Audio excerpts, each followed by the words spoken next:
আসসালামু আলাইকুম রহমতুল্লাহি ওয়া বারাকাতুহু। আধ্যাত্মিক গোসল কিভাবে দিতে হয় এটা এখানে লেখা আছে। তো লেখাটা একটু অগোছালো থাকার কারণে অনেকের বুঝতে অসুবিধা হচ্ছে।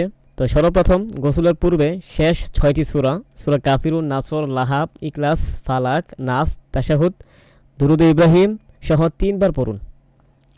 তো সর্বপ্রথম আমাদেরকে সূরা কাফিরুন, কুলিয়া আইয়ুহাল কাফিরুন এটি সম্পূর্ণ সূরা 3বার পড়তে হবে। তারপর সূরা নাসর, ইদা জাআ নাসরুল্লাহি ওয়াল ফাত, এইটা সম্পূর্ণ সূরা 3বার পড়তে হবে। তারপর সূরা লাহাব, তাব্বাত ইয়াদা আবি লাহাবি ওয়া তাব, এই সূরাটা সম্পূর্ণ 3বার পড়তে হবে।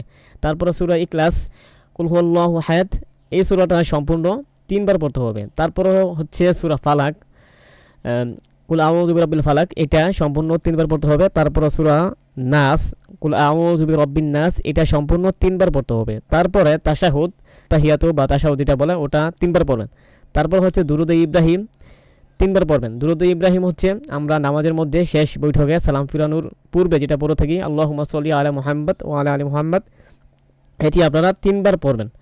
তো 3বার পড়ার পরে আপনারা যখন টয়লেট অথবা বাথরুমে অথবা গোসলখানায় যাবেন, তখন বাথরুমে অথবা গোসলখানায় যাওয়ার আগে যে দোয়াটা আছে, আল্লাহুম্মা ইন্নী আউযু বিকা মিনাল খুবুসি ওয়াল খবাইথ, এখানে আরবিটা কিছুটা ভুল দেখা যাচ্ছে। তো আপনারা বাংলা উচ্চারণটা ঠিক উচ্চারণ করে পড়ে নেবেন। আল্লাহুম্মা ইন্নী আউযু বিকা মিনাল খুবুসি ওয়াল খবাইথ, অথবা বিসমিল্লাহি আল্লাহুম্মা ইন্নী আউযু বিকা মিনাল খুবুসি ওয়াল খবাইথ, এটি আপনারা বাথরুমে অথবা গোসলখানায় যাওয়ার আগে বা প্রবেশের পূর্বে পড়বেন। পড়ার পরে বাম পা দিয়ে বাথরুমে অথবা গোসলখানায় অথবা টয়লেটে প্রবেশ করবেন। এখানে লেখা আছে টয়লেটের ভিতরে দোয়া মুখে উচ্চারণ না করে মনে মনে পড়বেন। তো বাথরুমের মধ্যে অথবা গোসলখানায় মনে মনে অথবা মুখে উচ্চারণ করে কোনো কিছু পড়া ভালো না, পড়া যায় না, এটা অনুচিত। আচ্ছা, তারপর হচ্ছে সুন্নত অনুযায়ী গোসল। সুন্নত অনুযায়ী গোসল বলতে আপনি সর্বপ্রথম অজু করে নেবেন। অজু করার পরে সমস্ত শরীর ধৌত করবেন। সমস্ত শরীর ধোয়া মানে অজু অজু করে তারপর গোসল করবেন। সমস্ত শরীর যাতে পানি পৌঁছায় অথবা ভিজে, অথবা সর্বপ্রথম গোসল করার পূর্বে উভয় হাতের কবজি পর্যন্ত ধুবেন। তারপরে 3বার ভালোভাবে কুলি করবেন। তারপর 3বার নাকে পানি দিবেন। তারপর হচ্ছে সমস্ত শরীর ভালোভাবে ধৌত করবেন। এটা হচ্ছে সুন্নত অনুযায়ী গোসল। তো গোসলের সময় আপনার যে রোগ অথবা সমস্যা আছে সেইটি আপনারা ভাববেন, এবং সেই রোগগুলো বা সমস্যাগুলো পানির সাথে ধুয়ে মুছে চলে যাচ্ছে এরকম আপনারা ভাববেন, যে সবগুলো রিমুভ হয়ে যাচ্ছে, দূর হয়ে যাচ্ছে, এটা মনে মনে ভাববেন।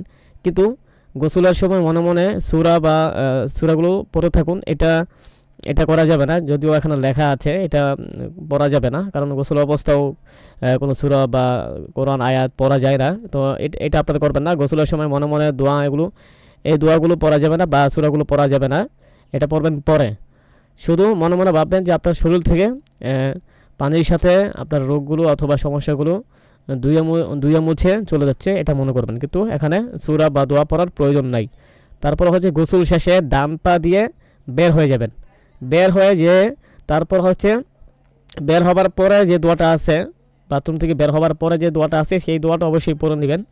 তারপর হচ্ছে পুনরায় শেষ 6টি সূরা, ওই যে আমি যে বলছি সূরা কাফিরুন, সূরা লাহাব, এই 6টা সূরা যে আছে সেই 6টি সূরা আপনারা একবার পড়বেন। যদি সম্ভব হয় তাহলে 3বার পড়বেন, একবার, অথবা যদি সম্ভব হয় 3বার পড়বেন।